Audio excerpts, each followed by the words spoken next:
Pertarungan antara Pandawa dan Kurawa berlangsung sangat sengit. Keduanya saling menyerang dengan kekuatan penuh hingga akhirnya Duryudana berhasil dikalahkan oleh Bima.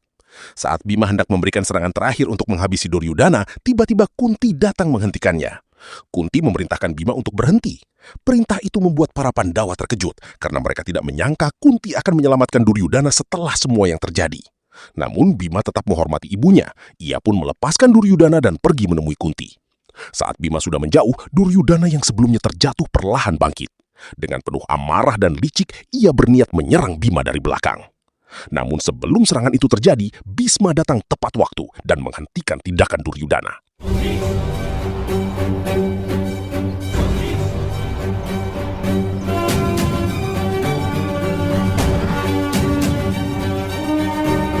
Melihat Bima masih hidup, Kunti merasa sangat lega. Dengan penuh haru, ia memeluk putranya dan mengatakan bahwa dirinya sangat takut Bima telah kehilangan nyawanya. Kunti bertanya apakah Bima benar-benar baik-baik saja. Bima menjawab bahwa dirinya tidak hanya selamat, tetapi juga kembali dengan kekuatan yang jauh lebih besar. Bima lalu menceritakan apa yang terjadi saat ia berada di kedalaman air. Ketika sadar, ia merasa bingung karena tidak tahu berada di tempat apa. Saat itulah datang sosok manusia ular yang memberitahu bahwa Bima berada di kediaman mereka. Ia kemudian memberikan ramuan amerta kepada Bima. Ramuan itu membuat tubuh Bima menjadi jauh lebih kuat. Setelah meminumnya, kekuatan 100 gajah mengalir dalam tubuhnya. Dan sejak saat itu, racun apapun tidak lagi mampu membahayakannya.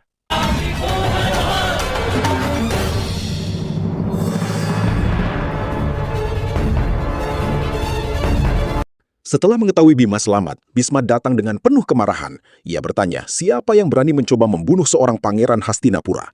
Bisma meminta Bima mengatakan siapa pelakunya. Mendengar itu, para Kurawa mulai merasa takut karena rahasia mereka hampir terbongkar. Saat Bima hendak menyebutkan bahwa Kurawa adalah pelakunya, Kunti segera menghentikannya. Menurut Kunti, yang paling penting baginya hanyalah putranya masih hidup. Itu sudah merupakan anugerah terbesar. Ia tidak ingin membalas kejahatan dengan kejahatan.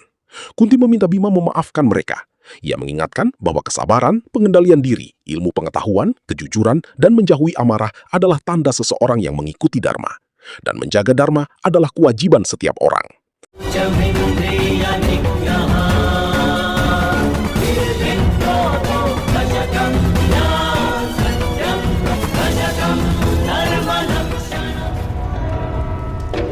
Kembali ke Hastinapura, Duryudana merasa gelisah. Ia takut dalam sidang kerajaan nanti Pandawa akan mengungkap semua perbuatannya. Namun Sangkuni mencoba menenangkan. Ia berkata bahwa jika Pandawa ingin menuduh Duryudana, mereka pasti sudah melakukannya sejak hari itu. Sangkuni yakin raja tidak akan langsung menjatuhkan hukuman kepadanya. Ia menggunakan perumpamaan bahwa kayu berasal dari air, sehingga air tidak akan menenggelamkan kayu. Namun Sangkuni mengaku ada hal lain yang membuatnya khawatir. Bukan hanya kekuatan Bima, Arjuna, Yudhistira, Nakula, dan Sadewa. Menurutnya, sejak Karna menjadi sahabat Pandawa, kekuatan mereka menjadi jauh lebih besar. Dursasana berkata bahwa jika 4 Pandawa lainnya tidak ikut campur, mereka mungkin sudah berhasil membunuh Bima. Tetapi Sangkuni mengingatkan bahwa masalahnya bukan hanya 4 Pandawa. Sekarang ada 5 kekuatan besar. Karna adalah seorang kesatria yang sangat kuat. Jika mereka ingin menghancurkan Pandawa, maka Karna harus berada di pihak mereka.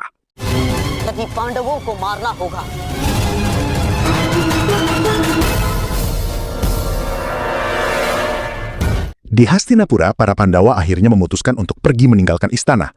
Namun, sebelum mereka benar-benar pergi, Bisma datang menghentikan langkah mereka. Kunti menjelaskan bahwa demi keselamatan Bima, ia bersama anak-anaknya telah melakukan sumpah dan menjalankan upacara suci.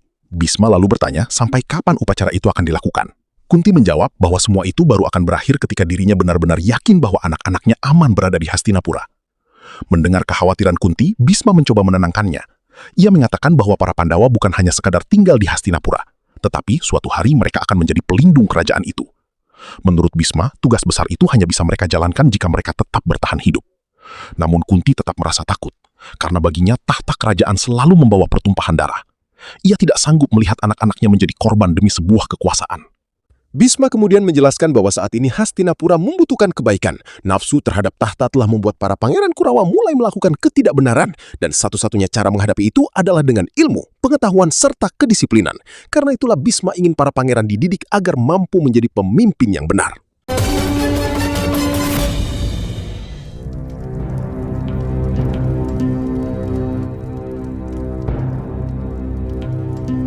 Sementara itu Sangkuni mulai menjalankan rencana liciknya terhadap Karna.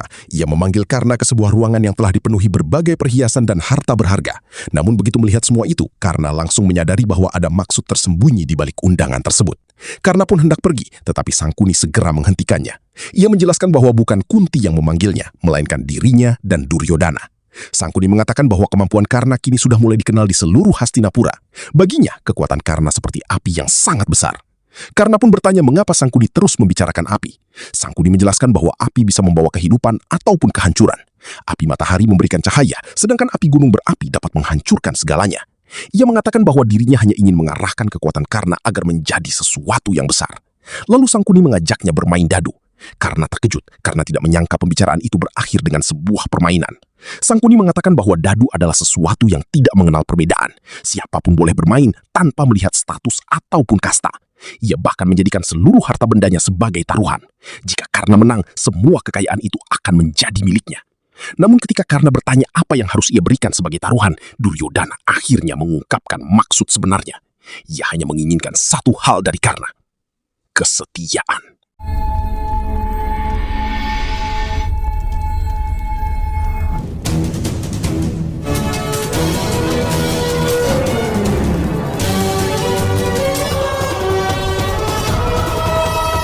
Tetapi Karna tidak tertarik dengan tawaran itu. Ia mengambil dadu tersebut dan menghancurkannya dengan tangannya. Karna mengatakan bahwa selama gunung berapi belum meletus, api itu belum bisa menjadi cahaya bagi siapapun. Ia memang ingin menjadi matahari, tetapi dengan kekuatannya sendiri. Ia tidak ingin menyerahkan dirinya atau hidupnya kepada orang lain. Setelah mengatakan itu, Karna pergi meninggalkan mereka. Duryodhana merasa marah karena Karna menolak ajakannya. Ia merasa tidak bisa membiarkan putra seorang kusir pergi begitu saja setelah menolak mereka. Namun Sangkuni justru tersenyum dan menenangkan Duryodhana. Menurut Sangkuni, Karna bukanlah seseorang yang harus dipaksa. Justru keberadaan Karna nantinya akan menjadi kunci kemenangan Duryodhana. Sangkuni percaya bahwa kemenangan terjadi ketika usaha bertemu dengan kesempatan. Dan ia yakin suatu hari nanti kesempatan itu akan datang. Kesempatan yang akan membawa kemenangan bagi Duryodhana.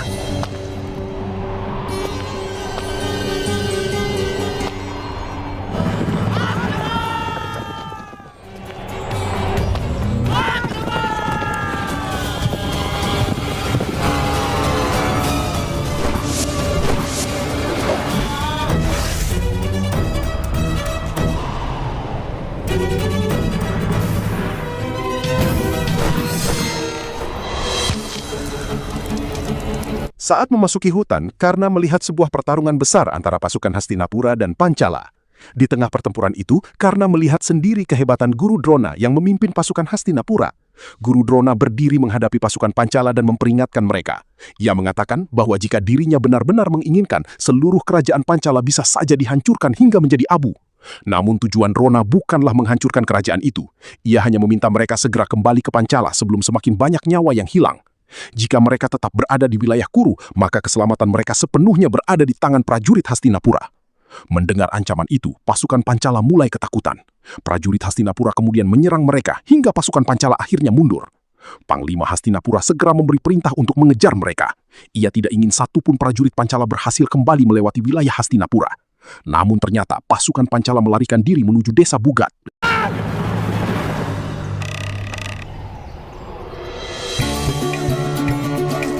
Sementara itu, para Pandawa sedang mempersiapkan ritual suci. Di tengah suasana itu, Nakula dan Sadewa bermain melempar bola kecil. Bima yang merasa lapar melihat sebuah buah dan meminta kepada ibunya.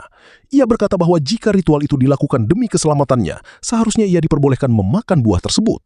Namun Nakula mengingatkan bahwa setelah ritual selesai, mereka semua akan mendapatkan prasad, sehingga Bima harus bersabar. Tetapi Bima yang terkenal sulit menahan lapar justru melempar bola Nakula dengan sangat kuat. Bola itu terlempar jauh dan jatuh ke dalam sebuah sumur. Nakula dan Sadewa langsung memanggil kakak-kakaknya untuk meminta bantuan. Mereka memanggil Arjuna dan Bima agar mengambil bola yang jatuh. Saat semua kebingungan mencari cara mengambil bola itu, Arjuna tiba-tiba merasakan bahwa ada seseorang yang sedang memperhatikan mereka.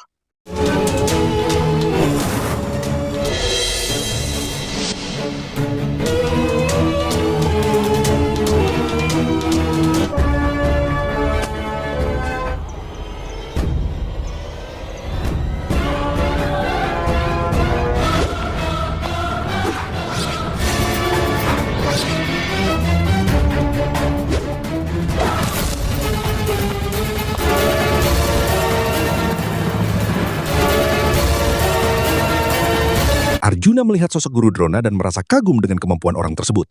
Ia bertanya siapa sebenarnya orang yang ada di hadapan mereka. Guru Drona menjawab bahwa pertanyaan itu lebih pantas dijawab oleh kakeknya sendiri, Bhisma. Kemudian Drona menunjukkan kemampuannya. Ia melempar bola yang tadi jatuh ke sumur dengan kekuatan luar biasa, hingga bola itu terlempar sangat jauh, bahkan sampai menembus menuju arah istana Hastinapura. Melihat kejadian itu, Arjuna semakin kagum. Guru Drona lalu memberikan sebuah pelajaran kepada Arjuna. Ia mengatakan bahwa jati diri seseorang tidak ditentukan oleh kelahiran atau kedudukan, melainkan oleh kemampuan, kekuatan, dan apa yang mampu ia buktikan. Karena itulah kemampuan sejati adalah identitas seseorang.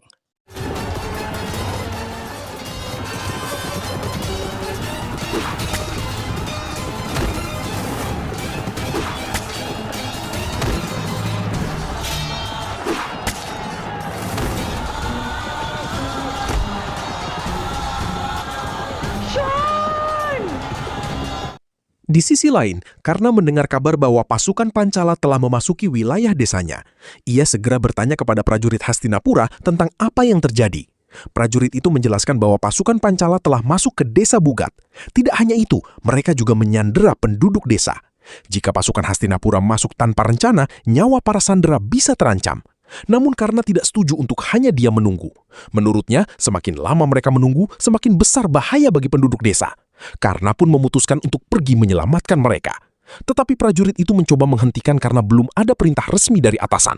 Karena menjawab bahwa ia tidak bisa menunggu perintah ketika nyawa orang-orang tidak bersalah berada dalam bahaya. Ia lalu mengambil jalan lain menuju desa, sementara di tempat berbeda, pasukan Pancala mulai menyerang Bugat.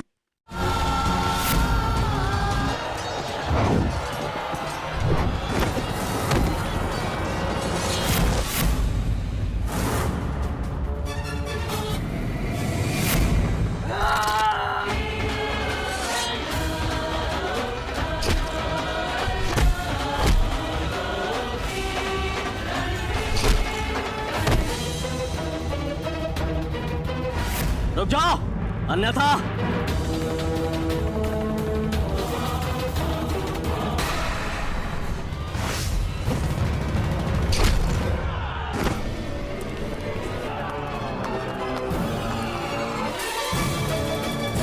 Di Hastinapura, seorang prajurit datang membawa laporan penting kepada Sangkuni dan Duryodana. Ia mengatakan bahwa pasukan Pancala telah membawa beberapa warga desa Bugat sebagai sandera dan sekarang sedang melarikan diri menuju perbatasan. Mendengar laporan itu, Duryodana justru tidak langsung bertindak. Ia menyuruh prajurit tersebut melapor kepada Bhisma. Namun prajurit menjelaskan bahwa Bhisma sedang tidak berada di Hastinapura, sementara Maharaja sedang beristirahat. Mendengar keadaan itu, Sangkuni tersenyum karena melihat sebuah kesempatan. Ia mengatakan kepada Duryodana bahwa jika rakyat dijadikan sandera, Karna pasti akan turun tangan untuk menyelamatkan mereka. Duryodana mengingatkan bahwa Karna belum menjadi sahabat mereka, namun Sangkuni yakin hal itu hanya masalah waktu. Menurutnya, inilah kesempatan yang selama ini mereka tunggu. Bhisma sedang sibuk dengan upacara suci, sehingga tidak ada yang bisa menghalangi rencana mereka. Sangkuni pun mengingatkan Duryodana bahwa orang bijaksana selalu tahu kapan harus mengambil kesempatan.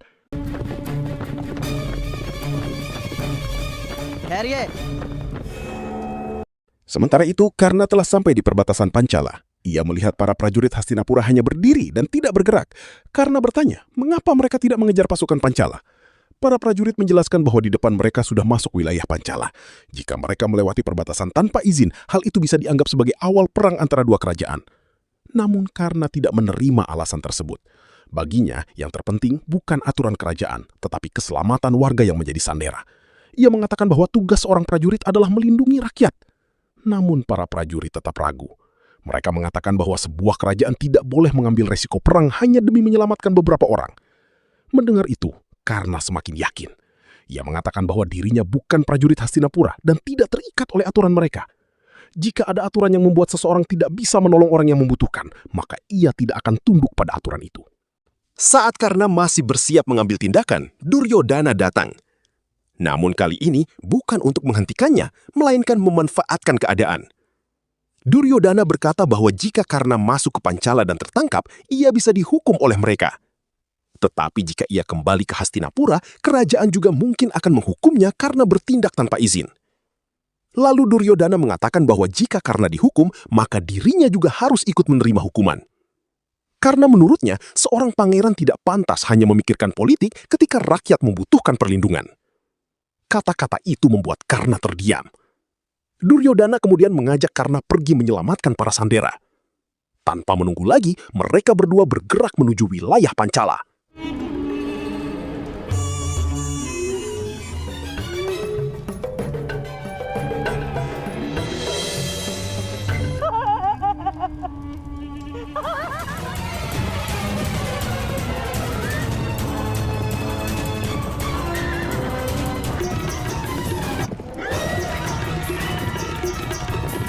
Arjuna yang masih penasaran melihat sosok di hadapannya. Ia tidak mengerti siapa sebenarnya orang tersebut dan bagaimana ia bisa melakukan hal luar biasa seperti tadi. Namun sebelum mendapat jawaban, Bhisma datang membawa bola yang sebelumnya dilempar oleh orang itu dan ternyata berhasil sampai ke Hastinapura. Bhisma langsung mengenali kemampuan tersebut. Ia berkata bahwa bagi Drona, putra Resi Baradwaja, tidak ada sesuatu yang mustahil. Dengan penuh hormat, Bhisma menyambut kedatangan Drona ke Hastinapura. Drona kemudian menjelaskan alasan dirinya datang. Ia mengingat masa lalu ketika dirinya masih belajar di asrama Resi Baradwaja bersama Pangeran Drupada dari Pancala. Saat itu mereka bukan hanya teman belajar, tetapi juga sahabat yang sangat dekat. Karena hubungan itu, Drona memberikan seluruh ilmu dan pengetahuannya kepada Drupada. Drupada bahkan pernah berjanji bahwa apapun yang ia peroleh dalam hidupnya, setengahnya akan menjadi milik Drona. Namun ketika Drona datang untuk meminta bagian yang pernah dijanjikan, Drupada justru berubah. Ia menghina Drona, merendahkannya, dan mengatakan bahwa Drona terlalu serakah karena menuntut janji lama mereka. Bagi Drona, penghinaan itu bukan hanya terhadap seorang sahabat, tetapi juga penghinaan terhadap seorang guru. Sejak saat itu, Drona bersumpah bahwa penghinaan kepada seorang guru hanya bisa dibalas oleh murid-muridnya. Menurutnya, itulah balasan yang paling pantas. Drona juga menjelaskan bahwa Drupada kini telah mengirim pasukan untuk menangkapnya. Bahkan pasukan Pancala sudah melewati batas wilayah kerajaan Kuru dan kemungkinan akan datang dengan kekuatan yang lebih besar. Drona mengatakan bahwa jika Bhisma hanya memberinya perlindungan, mungkin kedatangannya akan dianggap sebagai masalah. Namun jika Hastinapura memanfaatkan ilmu dan kemampuannya, maka kehadirannya akan menjadi sebuah keuntungan besar.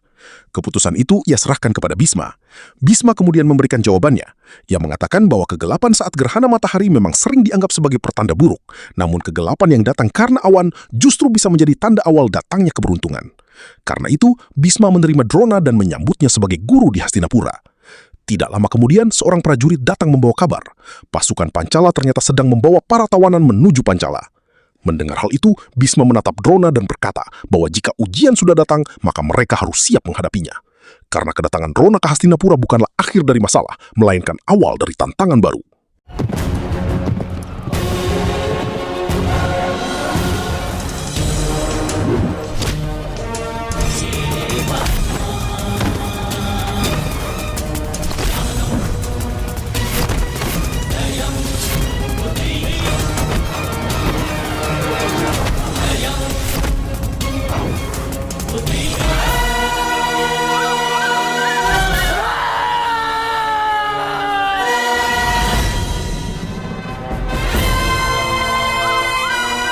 Setelah berhasil mengusir pasukan Pancala, Duryodhana mendekati Karna dengan penuh kekaguman. Ia baru saja menyaksikan sendiri kemampuan luar biasa Karna.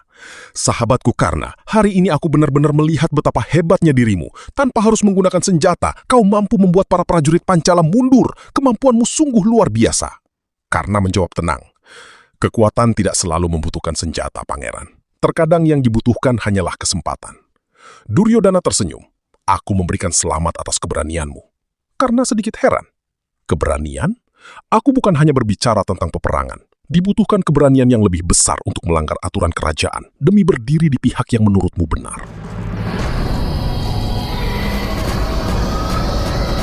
Di tempat lain, Radah yang belum mengetahui keberhasilan Karna merasa sangat panik. Ia berkata kepada para prajurit penjaga, "Putraku sedang sendirian. Mengapa kalian masih berdiri di sini? Pergilah dan lindungi dia. Bantulah dia." Prajurit menjawab, "Kami tidak memiliki perintah untuk melewati perbatasan." Mendengar itu, Satyasena berkata, "Kalau begitu, kita tidak bisa menunggu bantuan dari kalian. Kita harus menyelamatkan mereka sendiri. Ayo, maju, cepat!"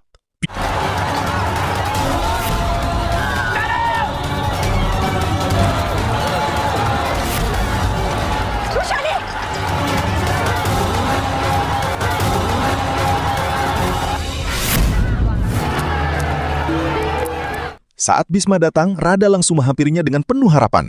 "Yang mulia, tolong selamatkan putraku. Kami tidak memiliki siapapun selain dirimu. Selamatkan Karna dan para tawanan itu." Bhisma menenangkan Rada. Tenanglah Radha, aku tidak bisa melewati perbatasan tanpa memberikan peringatan terlebih dahulu. Itulah dharma sebuah kerajaan. Namun jangan khawatir, para tawanan akan segera dibebaskan. Melindungi rakyat Hastinapura adalah tanggung jawabku. Saat Bisma bersiap menarik busur untuk menghentikan pasukan Pancala, tiba-tiba Karna dan Duryodhana datang membawa para tawanan yang telah berhasil mereka selamatkan.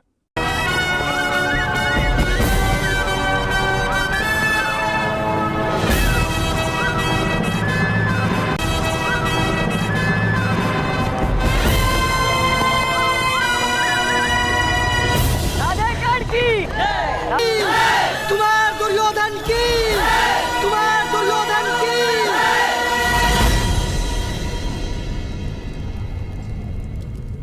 Duryodhana berkata kepada Bisma, "Yang mulia, jika Karna tidak berada di sana, para tawanan itu tidak mungkin bisa diselamatkan." Bisma menjawab, "Rakyat Hastinapura memang sudah berhasil diselamatkan, namun kalian tetap melanggar dharma kerajaan karena melewati perbatasan tanpa izin. Atas tindakan itu, kalian harus mempertanggungjawabkannya dalam sidang kerajaan."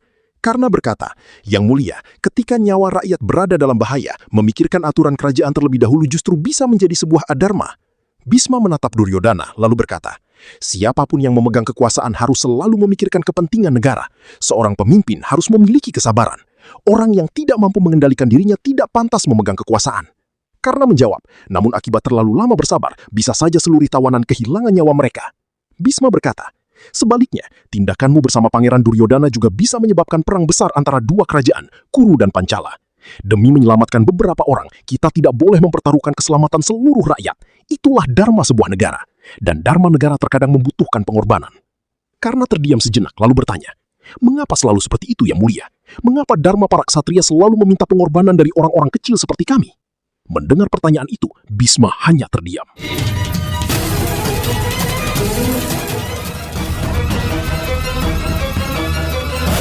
Sebelum sidang kerajaan dimulai, Shon datang menemui kakaknya karena ia masih teringat dengan pertanyaan Karna kepada Bisma tentang dharma dan pengorbanan rakyat kecil. Shon berkata dengan kagum, "Luar biasa, Kak. Belum pernah ada orang yang berani bertanya seperti itu kepada Bisma. Masyarakat Suta membutuhkan kekuatanmu."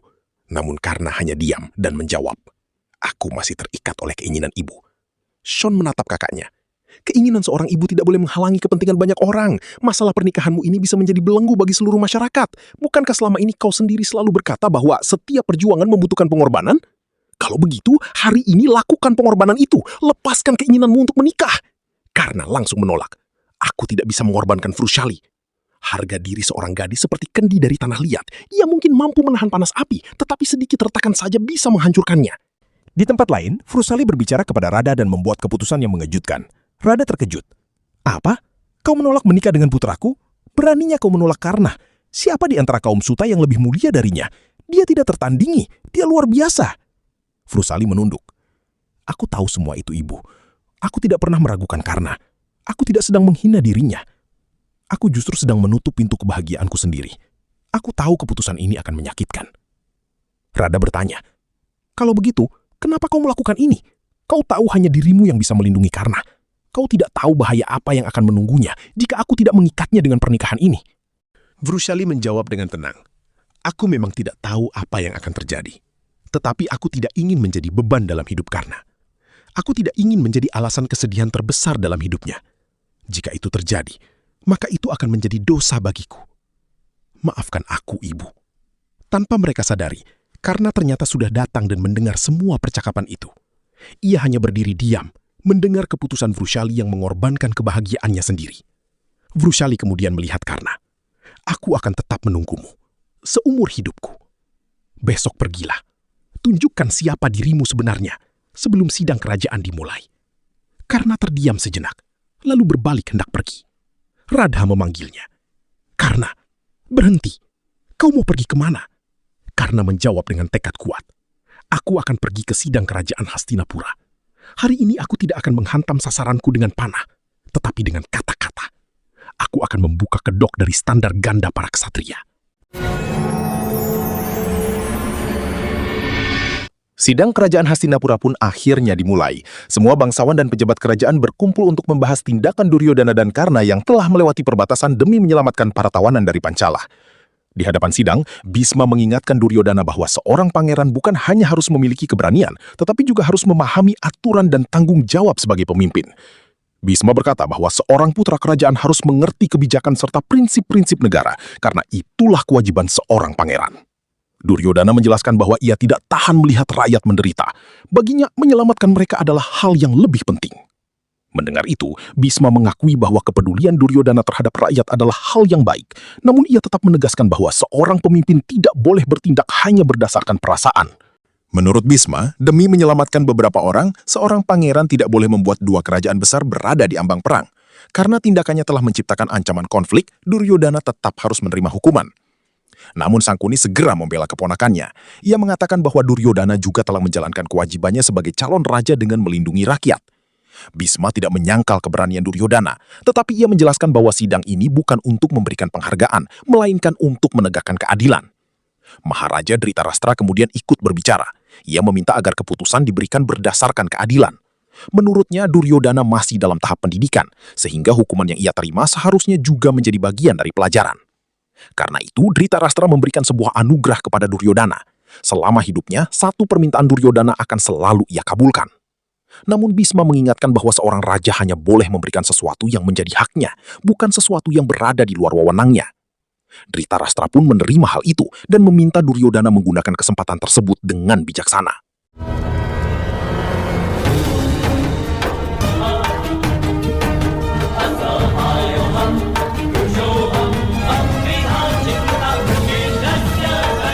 Tiba-tiba Karna datang memasuki ruang sidang. Ia mengatakan bahwa dirinya juga datang untuk menerima penghargaan, karena ia ikut mempertaruhkan nyawa demi menyelamatkan para tawanan. Dhritarashtra yang belum mengenalnya bertanya siapa dirinya. Duryodhana lalu menjelaskan bahwa Karna adalah putra seorang kusir, tetapi memiliki kemampuan luar biasa dan keberanian yang tidak kalah dari seorang ksatria. Mendengar itu, Dhritarashtra mengatakan bahwa Karna juga berhak mendapatkan penghargaan. Namun Menteri Widura menentang keputusan itu. Ia mengingatkan bahwa seorang rakyat biasa tidak memiliki hak untuk berperang, karena tugas melindungi hanya diberikan kepada kaum ksatria. Mendengar hal itu, Karna justru tersenyum dan mengatakan bahwa jika ia tidak pantas menerima penghargaan, maka ia juga harus menerima hukuman. Karena dirinya telah melewati perbatasan Pancala tanpa izin, sama seperti Duryodhana. Bhisma lalu bertanya, apakah saat itu Karna membawa senjata? Karna menjawab bahwa senjatanya adalah kedua tangannya sendiri. Menurutnya, seorang putra kerajaan yang memasuki wilayah lain membawa pasukan akan dianggap sebagai tindakan politik. Tetapi rakyat biasa yang melakukan hal yang sama hanya dianggap sebagai penyusupan.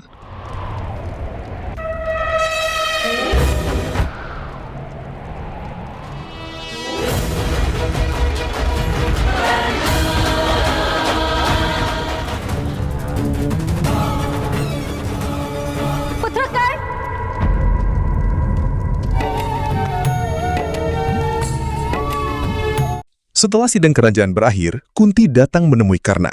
Ia merasa khawatir dengan sumpah besar yang telah diucapkan Karna kepada Bhisma. Kunti mencoba membujuk Karna agar mengurungkan niatnya. Menurutnya, sumpah sebesar itu bukanlah keputusan yang bijaksana. Namun Karna justru bertanya, apakah hanya Bhisma yang berhak mengucapkan sumpah besar?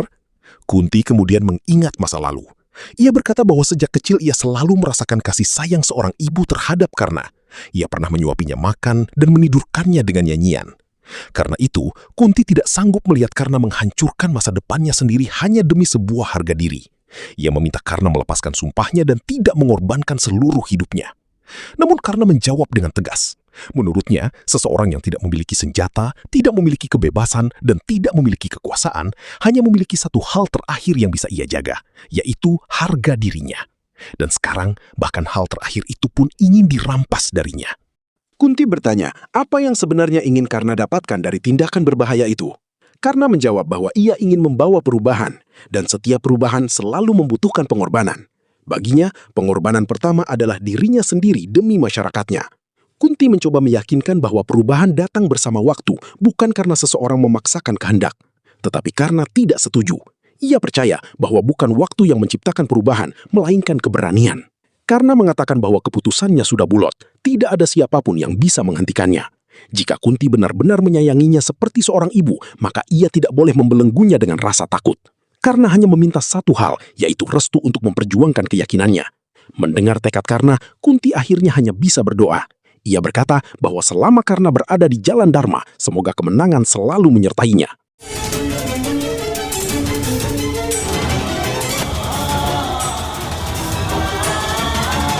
Sementara itu, di kediaman Sangkuni, Duryodhana membicarakan rencana Karna untuk menjatuhkan Bhisma. Duryodhana berpikir bahwa jika Karna berhasil mengalahkan Bhisma, hal itu justru akan menguntungkan mereka, karena Bhisma adalah salah satu penghalang terbesar bagi ambisinya. Namun Sangkuni melihat hal yang berbeda. Menurutnya, jika Karna berhasil, justru akan muncul masalah besar. Rakyat Hastinapura bisa kehilangan rasa takut kepada penguasa. Selain itu, kaum rendah akan mulai memuja Karna. Dan seseorang yang sudah mendapatkan cinta rakyat akan sulit dikendalikan. Karena itu, Sangkuni menegaskan bahwa Karna tidak boleh berhasil pada hari Vasan Pancami. Mereka harus memastikan Bhisma tidak pernah menaiki kereta Karna. Duryodhana bertanya bagaimana cara menghentikannya. Sangkuni lalu menjelaskan bahwa orang baik biasanya rela mengorbankan dirinya sendiri, tetapi mereka akan sulit mengorbankan orang yang mereka cintai. Menurutnya, kelemahan itulah yang harus mereka gunakan. Katakan! Ortiz! Ortiz berkatakan!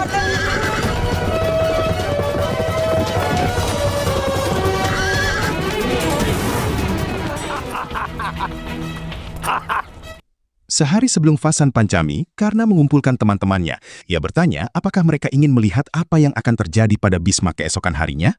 Teman-temannya merasa penasaran, tetapi mereka ragu dan tidak memiliki keberanian untuk ikut. Karna kemudian meminta mereka naik ke atas keretanya. Namun tidak satupun dari mereka berani melangkah. Tiba-tiba, Vrushali datang. Tanpa rasa takut, ia naik ke atas kereta Karna. Melihat keberanian Vrushali, Karna tersenyum dan mulai menjalankan keretanya, sementara hari Vasan Pancami semakin dekat.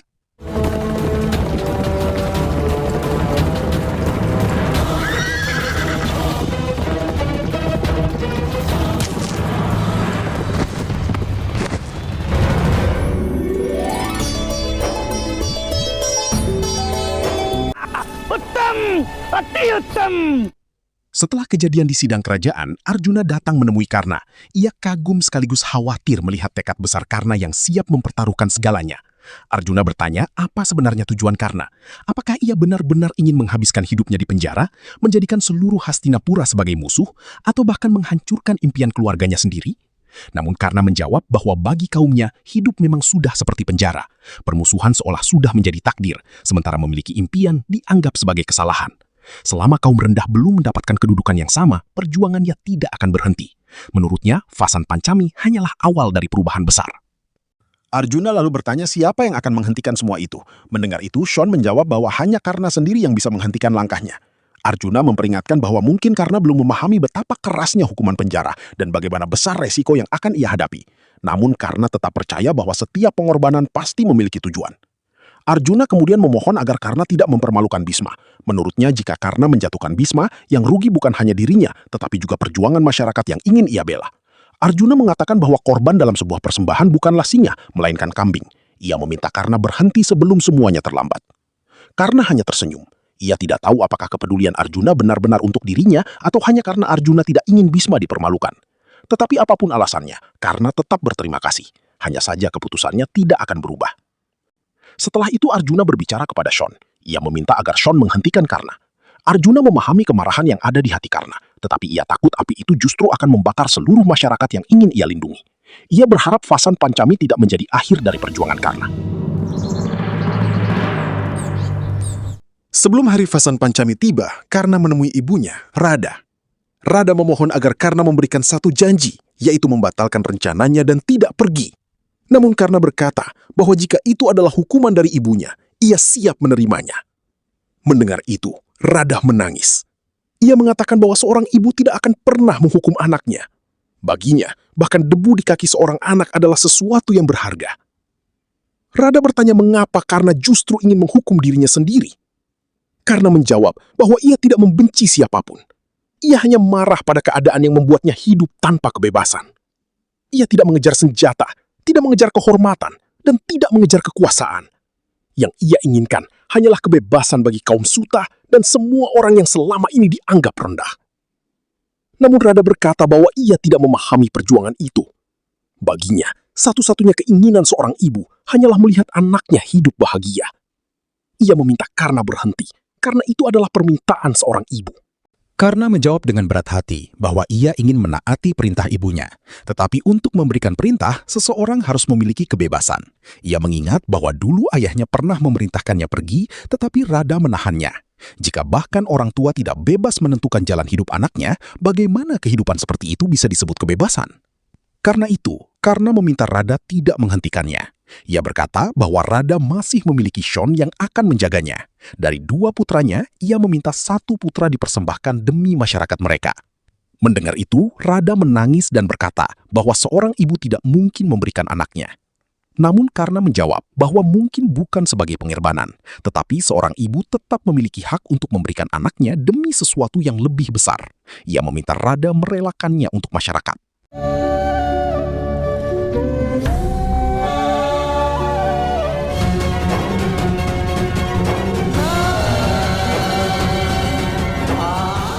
Di Istana Hastinapura, Guru Drona berbicara dengan Bisma mengenai Vasan Pancami.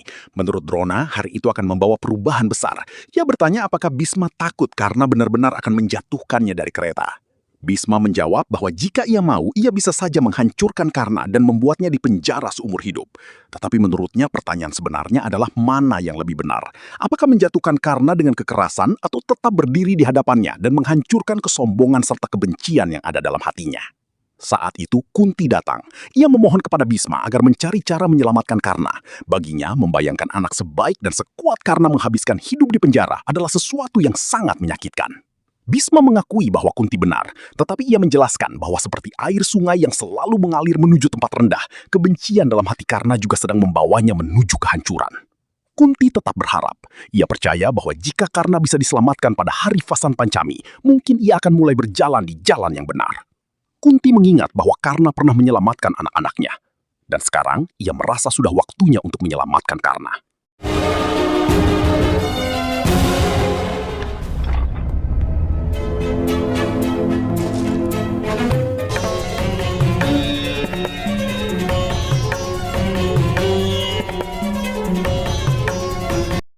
Sebelum hari Vasan Pancami dimulai, Vrushali berbicara kepada Karna. Ia percaya bahwa kemenangan Karna nanti akan menjadi kemenangan seluruh kaum mereka. Namun Karna justru membantahnya. Menurut Karna, jika Bisma kalah, itu bukan berarti kaum mereka menang. Sebaliknya, kekalahan Bisma justru bisa menjadi kekalahan bagi semua orang. Karena Bisma bukan hanya seorang kesatria besar, tetapi juga simbol dari tatanan yang selama ini berdiri di Hastinapura. Jika ia jatuh, maka seluruh masyarakat bisa ikut merasakan akibatnya. Di tempat lain, Sean membicarakan keadaan Karna bersama teman-temannya. Ia mengakui bahwa ucapan Arjuna ada benarnya. Jika Karna benar-benar dipenjara seumur hidup, maka perjuangannya juga akan ikut terkunci di balik jeruji. Begitu juga dengan harapan seluruh masyarakat yang selama ini menggantungkan impian mereka kepada Karna. Sean juga mengingat perkataan Arjuna bahwa dalam sebuah persembahan yang dikorbankan adalah kambing, bukan singa. Teman-temannya bertanya, lalu apa jalan keluar dari masalah ini? Saat itulah Sangkuni datang membawa pikirannya sendiri. Dengan senyum liciknya, ia berkata bahwa mungkin masih ada satu cara. Jika singa tidak boleh menjadi korban, maka pertanyaannya adalah, apakah tidak ada seekor kambing yang bisa menggantikan posisi sang singa?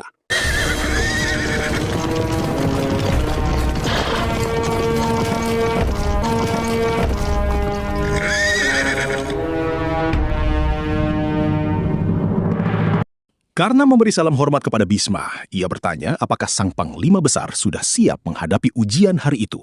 Bisma menjawab dengan tenang bahwa dirinya selalu siap, baik untuk diuji maupun menguji seseorang.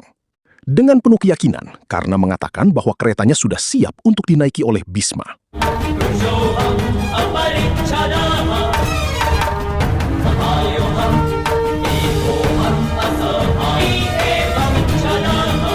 Setelah itu, Karna naik ke atas keretanya. Sementara di sisi lain, Adirata terlihat sangat cemas melihat keberanian putranya. Saat Bisma turun dari kereta, Adirata segera memohon kepadanya. Yang mulia, dia adalah anakku. Tolong kasihanilah Karna. Namun Bisma menjawab dengan tegas bahwa Karna bukan lagi seorang anak kecil yang membutuhkan belas kasihan. Menurutnya, Karna adalah seseorang yang sedang berjuang demi kehormatan, dan memberikan belas kasihan kepadanya justru akan menjadi penghinaan terbesar. Bisma mengibaratkan Karna seperti besi yang sedang ditempa. Besi yang kuat tidak membutuhkan air untuk membuatnya lembut, tetapi membutuhkan pukulan agar menjadi semakin kokoh. Karena itu, Bisma berkata bahwa ia akan menguji Karna dengan cara yang sebenarnya.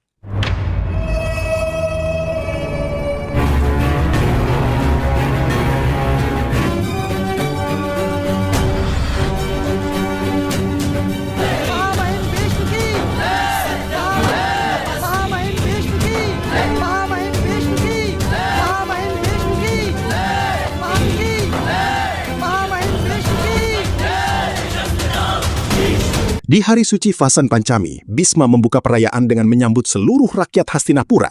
Setelah melakukan pemujaan kepada Dewi Saraswati, ia menyampaikan perintah Maharaja bahwa Guru Drona telah menerima tanggung jawab besar untuk mendidik seluruh 105 pangeran Wangsa Kuru.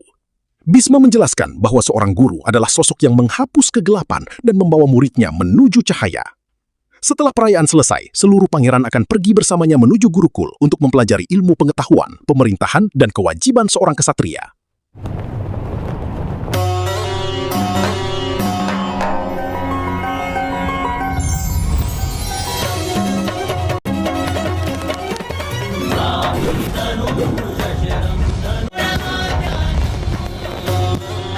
गुरु द्रोणाचार्य की गुरु द्रोणाचार्य की गुरु Bisma kemudian mengumumkan bahwa dalam perayaan itu, para Brahmana dari seluruh kerajaan akan melantunkan mantra suci di dekat altar persembahan.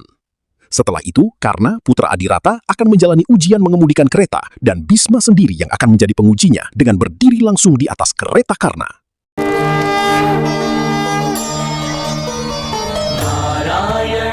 नारायणं नमस्कृत्य नरं चैव नरपतिं व्यासं ततो जयं उदीरये. Sementara itu, teman-teman Sean masih mencoba memastikan keputusan yang telah ia ambil. Mereka bertanya apakah Sean benar-benar yakin dengan pilihannya, karena keputusan itu bisa membuat hidupnya semakin sulit. Namun Sean menjawab bahwa keputusan bukan hanya berasal dari pikiran. Pikiran hanya memberikan pertimbangan, sedangkan keputusan sejati lahir dari hati. Menurutnya, keputusan itu mungkin membuat hidupnya lebih berat, tetapi justru akan membuat kematiannya lebih mudah. Mendengar rencana itu berjalan sesuai keinginannya, Sangkuni diam-diam merasa puas. Ia kemudian mendekati Sean dan mengingatkan agar ia tidak bertindak terburu-buru. Sangkuni berkata bahwa kematian sebelum waktunya tidak akan membawa hasil apapun. Jika Sean sudah mengambil keputusan besar, maka ia harus menunggu waktu yang tepat.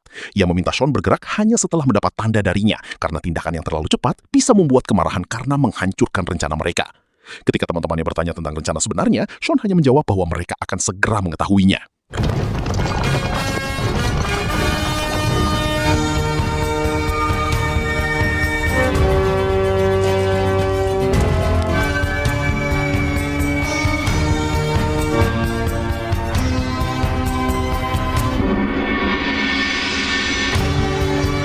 Satyasena menemui Karna.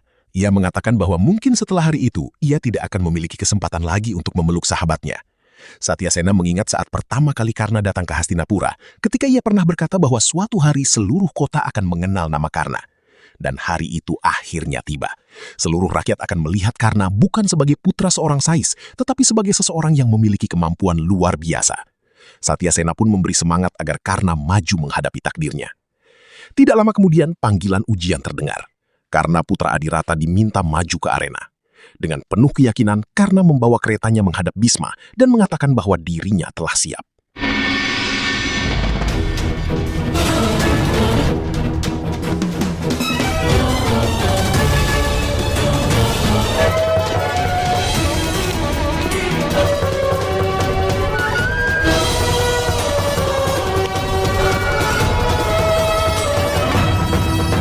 Sebelum ujian dimulai, Karna meminta izin untuk menyentuh kaki Bisma sebagai tanda penghormatan.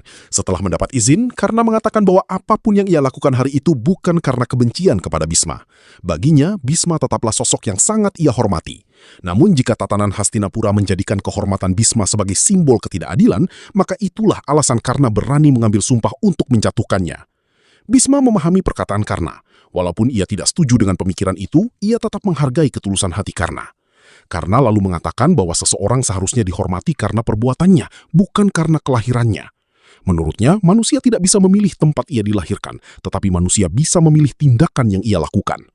Hari itu, Karna ingin membuktikan kepada dunia bahwa kemuliaan seseorang tidak ditentukan oleh darah keturunan, melainkan oleh kemampuan dan perjuangannya.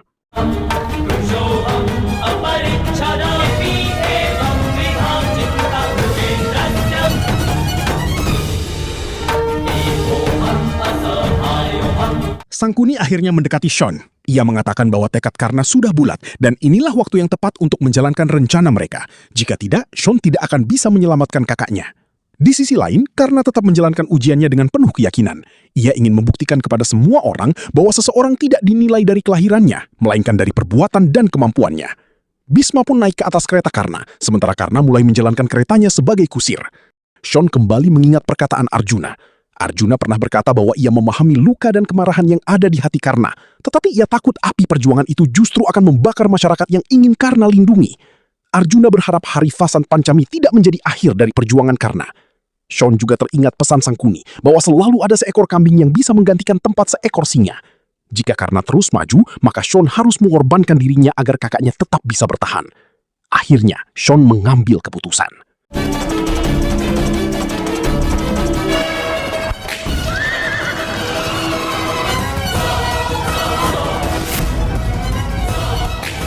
शोर कहाँ जा रहा है?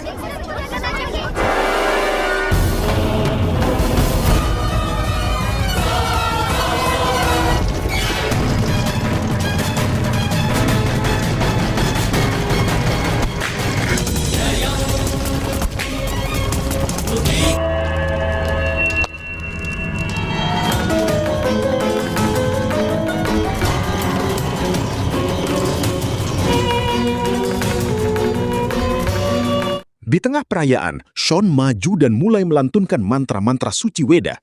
Tindakan itu langsung membuat semua orang terkejut. Para Brahmana marah karena menurut mereka, Shon yang berasal dari kaum Suta tidak memiliki hak untuk mengucapkan mantra Weda. Mereka menganggap tindakan Shon telah menodai upacara suci dan meminta agar ia dihukum. Bahkan mereka mengatakan bahwa menurut aturan lama, seseorang yang tidak berhak melafalkan Weda harus menerima hukuman berat.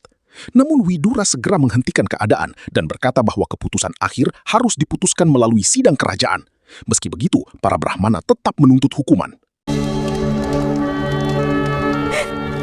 शोनी तुमने क्या कर दिया?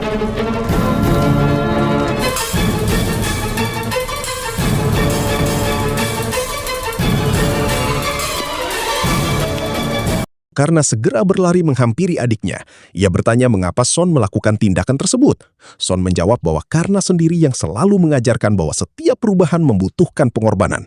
Ia tidak ingin pengorbanan itu jatuh kepada Karna, karena masyarakat membutuhkan kakaknya. Karna menolak keras. Baginya Shon adalah harapan keluarga mereka, dan ia tidak akan membiarkan adiknya menjadi korban. Namun Shon mengatakan bahwa mereka semua tidak sanggup kehilangan Karna.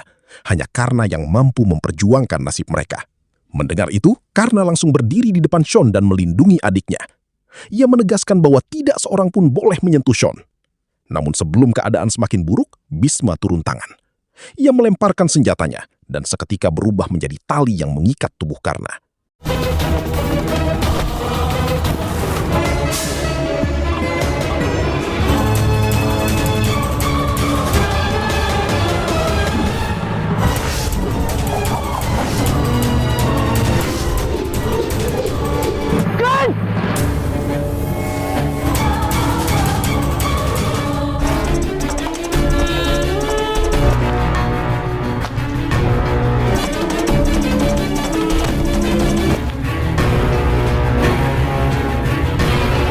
Bhisma meminta Karna agar tidak melawan dan menerima keputusan kerajaan dengan tenang. Tetapi Karna berkata bahwa ia siap menerima hukuman apapun untuk dirinya sendiri, namun ia tidak akan membiarkan adiknya dihukum mati. Bhisma lalu berkata bahwa awan kecil memang bisa menutupi matahari untuk sementara, tetapi tidak akan pernah mampu memadamkan cahayanya. Menurut Bhisma, Karna tidak memiliki kekuatan untuk melawan seluruh pasukan Hastinapura. Namun ia berjanji akan mencoba meminta pengampunan bagi Shon.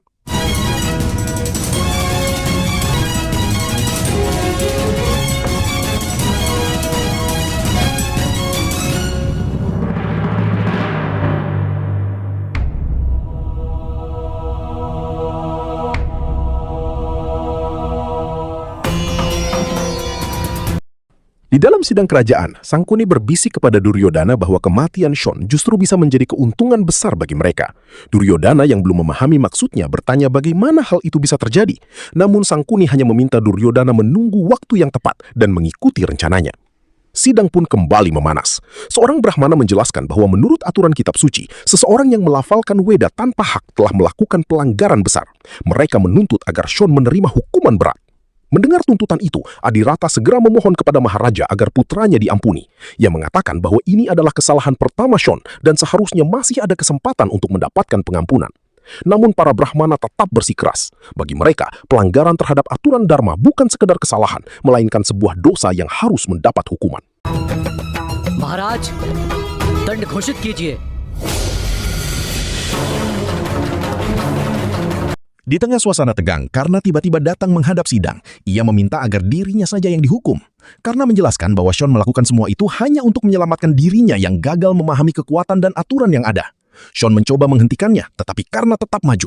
Ia mengatakan bahwa hari itu ia menyadari bahwa seseorang mungkin bisa melewati rintangan kecil, tetapi belum tentu mampu menghadapi dunia yang luas. Dengan berat hati karena menerima kenyataan bahwa kaum Suta selalu dipandang rendah. Untuk pertama kalinya, karena tidak meminta keadilan, ia meminta belas kasihan. Ia memohon agar adiknya dibebaskan. Bahkan ia bersedia menyerahkan hidupnya menjadi pelayan kerajaan, menjadi sais kereta, atau melakukan apapun yang diperintahkan, asalkan Sean diselamatkan.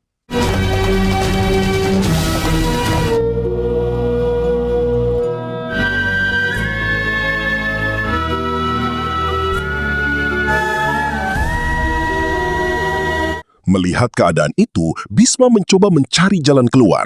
Ia menjelaskan bahwa menurut aturan lama, seseorang dari kalangan rendah hanya boleh mempelajari Weda jika sudah menjalani kehidupan sebagai pertapa. Mendengar itu, karena langsung merasa ada harapan, ia berkata bahwa jika begitu, Son akan menjadi seorang pertapa. Namun para Brahmana kembali menolak. Mereka mengatakan bahwa seseorang tidak bisa begitu saja menjadi pertapa untuk menghindari hukuman. Menurut mereka, hukuman tetap harus dijalani terlebih dahulu. Harapan karena kembali runtuh dalam keputusasaan karena memohon kepada para Brahmana agar mengampuni adiknya. Ia bahkan mendatangi Arjuna dan mengingatkan bahwa mereka pernah memiliki hubungan sebagai sahabat. Karena meminta Arjuna membantu menyelamatkan Son. Kemudian karena juga memohon kepada Kunti, berharap ada seseorang yang mau menyelamatkan adiknya. Namun tidak ada yang mampu menghentikan keputusan sidang. Melihat kesempatan itu, Sangkuni kembali berbisik kepada Duryodhana. Ia menyuruh Duryodhana maju dan meminta pengampunan untuk Sean. Duryodhana ragu, karena menurutnya Sean tetap tidak akan selamat. Tetapi Sangkuni menjelaskan bahwa yang penting bukan keselamatan Sean, melainkan keuntungan yang akan didapat Duryodhana. Akhirnya Duryodhana berdiri di hadapan raja. Ia meminta agar hukuman Sean tetap diberikan, tetapi jangan sampai berakhir dengan kematian. Namun para Brahmana menolak permintaan itu. Mereka menganggap aturan tidak boleh diubah. Karena lalu mendekati Duryodhana. Dengan penuh harapan, karena meminta Duryodhana menyelamatkan adiknya. Ia bahkan bersumpah akan mengabdikan seluruh hidupnya kepada Duryodhana jika Sean berhasil diselamatkan. राजकुमार दुर्योधन, मेरे अनुज की रक्षा कीजिए। मैं जीवन भर आपका ऋणी रहूंगा। Melihat Karna yang terus memohon, Duryodhana akhirnya maju menghadap Maharaja. Ia berkata bahwa Karna juga seorang anak yang memiliki orang tua yang mencintainya. Jika Maharaja saja tidak sanggup membayangkan kehilangan satu dari 100 putranya, maka bagaimana dengan Adirata dan Rada yang hanya memiliki 2 orang putra? Sangkuni segera memanfaatkan situasi itu. Ia mengatakan bahwa Pangeran Yudhistira yang selalu menjunjung tinggi Dharma pasti akan memiliki pendapat yang sama. Jika Yudhistira juga mendukung usulan tersebut, maka Sean berhak diberikan kesempatan untuk menjadi seorang pertapa. Mendengar itu, Karna langsung memohon kepada Yudhistira. Ia mengingatkan bahwa dirinya pernah membantu mencari Bima dan meminta Yudhistira mengatakan apa yang benar menurut Dharma. Namun jawaban Yudhistira justru membuat Karna terkejut. Menurut Yudhistira, ia tidak berhak menentukan keputusan sidang. Tetapi menurut Dharma, seseorang yang tidak menjalani hukuman atas kesalahannya juga tidak berhak menerima anugerah.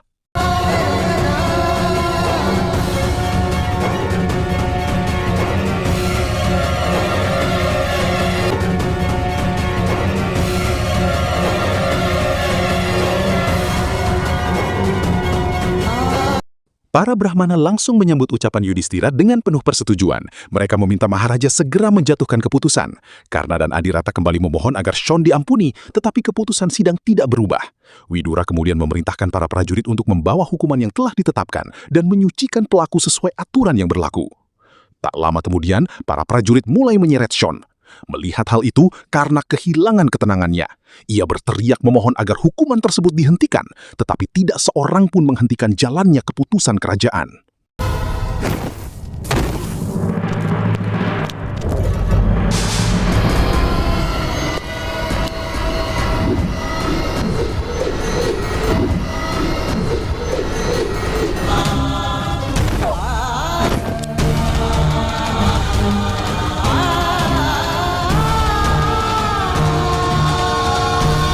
Di tengah suasana yang semakin menyedihkan, Bhisma memberikan kesempatan terakhir kepada Sean. Ia mengingatkan bahwa dulu pernah berjanji akan mengabulkan satu permintaan Sean jika suatu hari anak itu membutuhkannya. Karena segera memohon kepada adiknya agar menggunakan kesempatan itu untuk menyelamatkan nyawanya sendiri. Namun Sean menolak. Ia mengingatkan bahwa dirinya juga pernah berjanji tidak akan meminta apapun kepada Bhisma. Kemudian Sean menatap Karna dan mengatakan bahwa selama hidupnya ia tidak pernah meminta apapun kepada sang kakak. Tetapi hari itu ia memiliki satu permintaan. Sean meminta Karna berjanji untuk tidak pernah berhenti berjuang sampai perubahan yang mereka impikan benar-benar terwujud bagi masyarakat mereka.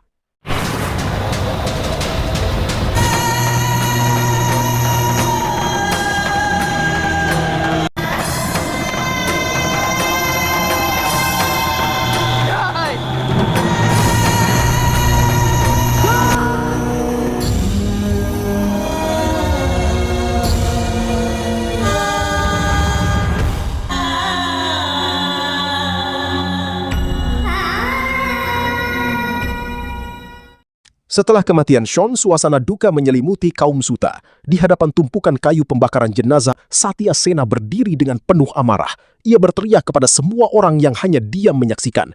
Menurutnya, yang mati hari itu bukan hanya Sean. Yang mati adalah harga diri mereka, keberanian mereka, dan martabat mereka sebagai manusia. Satya Sena mengingatkan bahwa Sean telah mengorbankan nyawanya demi memperjuangkan mereka semua. Karena itu mereka tidak boleh lagi hidup dalam ketakutan. Jika masih memiliki keberanian, mereka harus bangkit dan melawan ketidakadilan yang selama ini menindas mereka. Ia menegaskan bahwa tidak boleh ada lagi kematian yang sia-sia, karena penderitaan mereka selama ini juga terjadi akibat mereka terus membiarkan ketidakadilan berlangsung. अब किसी की मृत्यु नहीं होगी।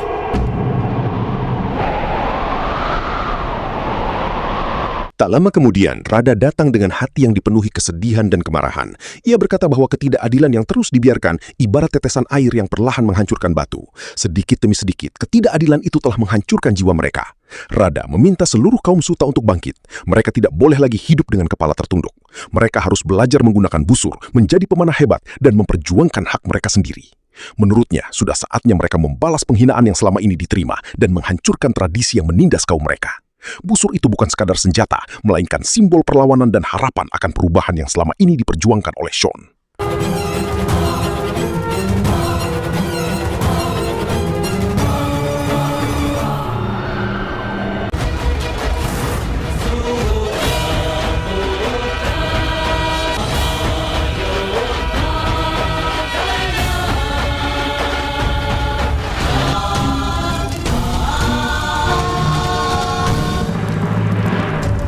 Sambil menggenggam busurnya, karena berdiri dengan tekad yang semakin kuat di hadapan Bhisma. Ia mengingatkan bahwa sebelumnya ia sudah pernah mengatakan, ketika dirinya kembali mengangkat busur ini, tidak akan ada kekuatan apapun di dunia yang mampu membuatnya melepaskan busur tersebut. Saat itu, pikiran Karna kembali kepada kenangan bersama Sean. Ia teringat pesan adiknya yang selalu mengingatkan bahwa perjuangan mereka tidak boleh berhenti sebelum masyarakat mendapatkan perubahan. Sean pernah berkata bahwa Karna sudah berjanji untuk terus berjalan sampai perubahan itu terjadi. Selama ketidakadilan masih ada, Karna tidak boleh beristirahat, karena kedamaian tidak akan datang sebelum perjuangan itu selesai. Namun, kenangan itu justru membuat hati Karna semakin terluka. Ia merasa bersalah karena tidak mampu menyelamatkan adiknya. Karna meminta maaf kepada Sean, tetapi kemudian ia kembali mengingat kata-kata terakhir sang adik. Sean tidak ingin Karna hanya melindunginya. Ia ingin Karna menjadikan kenangan tentang dirinya sebagai kekuatan. Setiap anak panah yang dilepaskan harus menjadi simbol perjuangan untuk perubahan.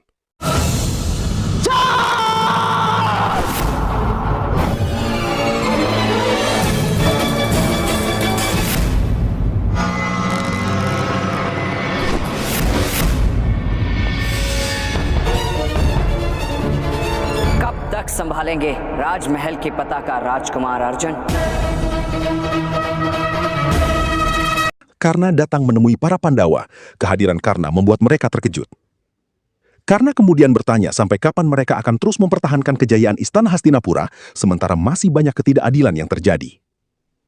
Dengan penuh keyakinan, karena mengatakan bahwa suatu hari nanti, ketika ia kembali sebagai pemanah terhebat di dunia, sasaran pertamanya adalah panji kerajaan Hastinapura. Menurutnya, di bawah panji itulah banyak orang dari kasta rendah mengalami penderitaan dan penghinaan. Dan ketika panji itu jatuh, saat itulah perubahan akan dimulai. Arjuna mengatakan bahwa dirinya tidak menentang perubahan, tetapi perubahan tidak boleh dilakukan dengan cara menghancurkan kehormatan Hastinapura. Namun karena menjawab bahwa ketika aturan kerajaan berubah menjadi sumber penderitaan dan ketidakadilan, maka perubahan akan datang untuk melawan keadaan tersebut. Yudhistira kemudian mengatakan bahwa mereka memahami rasa sakit yang dirasakan Karna, tetapi Shon tetap telah melakukan kesalahan dan hukum harus tetap ditegakkan. Itulah Dharma menurut mereka. Mendengar itu, Karna membalas bahwa Dharma seringkali hanya digunakan untuk mempertahankan kepentingan orang-orang kuat. Ia lalu mengingatkan tentang kisah Putri Amba dari Kasi. Karena mempertanyakan bagaimana sebuah tindakan mengambil seorang wanita tanpa hak bisa disebut sebagai dharma. Menurutnya, Amba telah kehilangan hidupnya karena keputusan para penguasa yang mengatasnamakan aturan. Karena bertanya, dharma seperti apa yang membenarkan penderitaan seseorang yang tidak memiliki kekuatan? Mendengar perkataan itu, Bima merasa marah. Ia mengangkat gadanya dan memperingatkan Karna agar tidak melupakan batasnya. Namun Karna tetap berdiri teguh. Baginya, sebuah tekad tidak bisa dibatasi oleh ancaman ataupun kekuatan siapapun.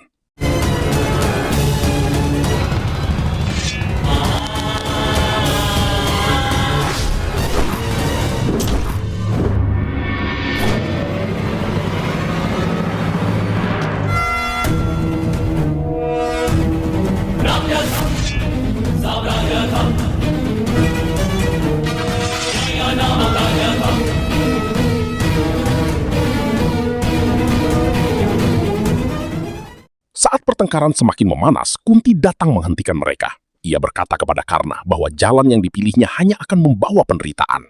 Tetapi Kunti juga mengingatkan bahwa dirinya pernah memberikan restu kepada Karna. Selama Karna tetap berada di jalan Dharma, kemenangan akan selalu menyertainya. Karena itu, Kunti memilih untuk membiarkan Karna berjalan dengan pilihannya sendiri. Sangkuni yang memperhatikan pertikaian itu dari kejauhan hanya tersenyum. Ia melihat kesempatan besar untuk membuat Karna semakin dekat dengan Duryodhana. Sangkuni berkata, "Saat anak panah Karna mulai berpihak kepadamu Duryodhana, saat itulah kau akan menjadi seseorang yang tidak terkalahkan." Duryodhana masih merasa ragu. Ia berkata bahwa setelah kematian adiknya, Karna tidak akan pernah mau mengikuti perintah seorang kesatria. Namun Sangkuni menjawab, "Benar, dia tidak akan menaati perintah seorang kesatria. Tetapi dia pasti akan menaati perintah seorang sahabat. Dan sahabat itu adalah dirimu."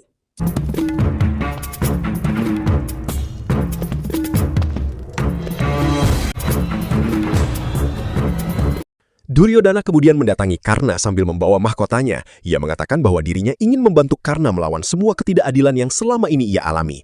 Sebagai seorang pangeran, Duryodhana merasa selalu terikat oleh aturan dan kedudukannya. Namun kali ini ia datang bukan sebagai seorang pangeran, melainkan sebagai seseorang yang ingin menjadi sahabat Karna.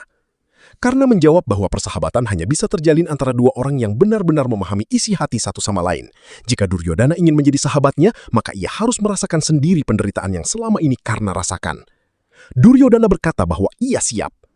Tetapi Karna mengatakan bahwa masalah sebenarnya bukanlah mahkota yang dipakai Duryodhana, melainkan kelahirannya.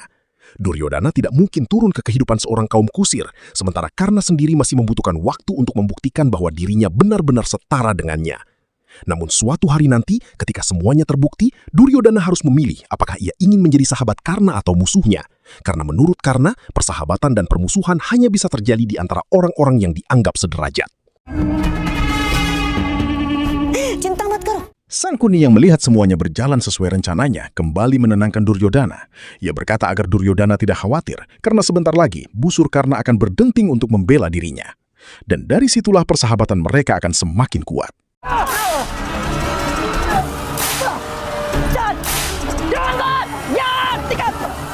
Sementara itu, di sebuah pasar terjadi penindasan terhadap para pedagang. Seorang pedagang memohon kepada Charudata agar membayar kereta yang ia beli dengan harga yang layak. Ia mengatakan bahwa jika hanya dibayar setengah harga, keluarganya akan kesulitan bertahan hidup.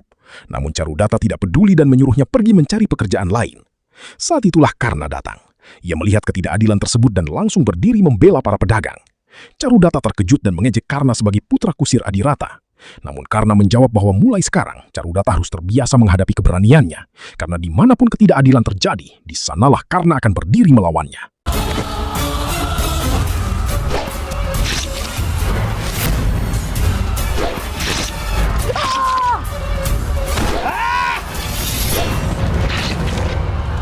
Charudata yang akhirnya kalah meminta agar Karna tidak membunuhnya. Ia berkata bahwa dirinya tidak memiliki permusuhan pribadi dengan Karna. Namun Karna menjawab bahwa siapapun yang menyakiti masyarakat yang ia bela berarti telah menjadi musuhnya. Charudata mengakui kekuatan dan keberanian Karna. Tetapi ia bertanya, apakah dengan anak panah kayu seperti itu Karna mampu melawan seluruh Hastinapura, termasuk senjata-senjata sakti milik Bisma? Karna mengakui bahwa dirinya belum mampu. Charudata lalu berkata bahwa keberanian dan kekuatan saja tidak cukup untuk meraih kemenangan. Namun Karna menjawab bahwa ia tidak memiliki pilihan selain menang. Karena yang ia cari bukanlah balas dendam, melainkan perubahan. Charudata kemudian menyadarkan Karna bahwa jika ia ingin benar-benar membawa perubahan, ia harus memiliki kekuatan yang lebih besar. Ia harus mencari ilmu senjata sakti dan menemukan seorang guru yang bersedia mengajarkan ilmu itu kepada seorang putra kusir.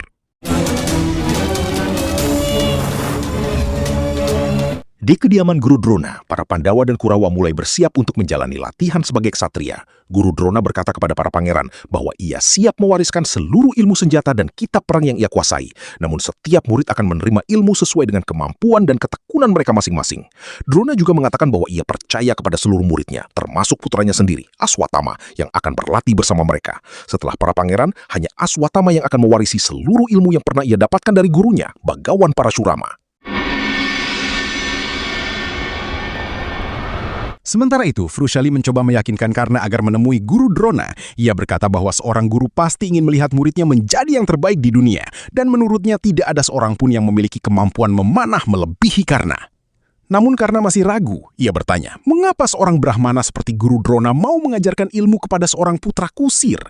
Frushali menjawab bahwa kemampuan dan ketekunanlah yang menentukan seorang murid, bukan kelahirannya. Mendengar itu, Karna akhirnya yakin. Ia berkata bahwa Guru Drona akan menjadikannya pemanah terhebat di dunia.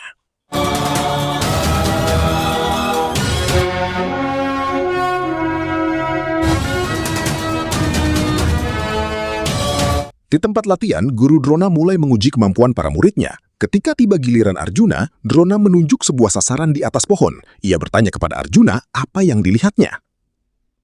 Arjuna menjawab bahwa ia melihat sebuah pohon. Namun Drona kembali bertanya apa yang ia lihat di atas pohon itu. Arjuna mengatakan bahwa ia hanya melihat mata burung tersebut.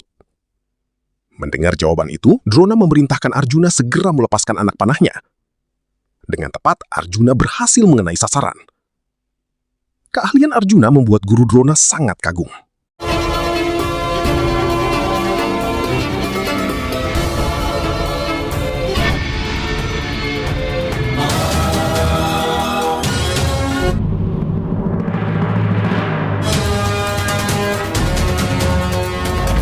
Melihat perhatian Drona kepada Arjuna, Duryodhana, Dursasana, dan Aswatthama merasa tidak puas. Mereka bertanya mengapa Drona terlihat lebih mengutamakan Arjuna dibanding murid lainnya. Drona menjawab bahwa ia tidak pernah pilih kasih. Menurutnya, ilmu seorang guru bagaikan air yang mengalir. Seberapa banyak ilmu yang diterima seorang murid bergantung pada kemampuan dan usaha murid itu sendiri. Aswatthama kemudian bertanya kepada ayahnya, mengapa semua ilmu itu diberikan kepada Arjuna, padahal ia adalah putranya sendiri dan seharusnya berhak menerima seluruh ilmu ayahnya. Drona menjelaskan bahwa seorang murid sejati akan selalu mampu menemukan ilmu dari gurunya, seperti akar pohon yang mampu mencari sumber air di dalam tanah. Menurutnya itu bukanlah pilih kasih, melainkan karena Arjuna memiliki ketekunan dan kemampuan yang berbeda. Aswatthama masih penasaran dan meminta penjelasan tentang kelebihan Arjuna. Drona hanya menjawab bahwa suatu saat nanti Aswatthama akan memahaminya.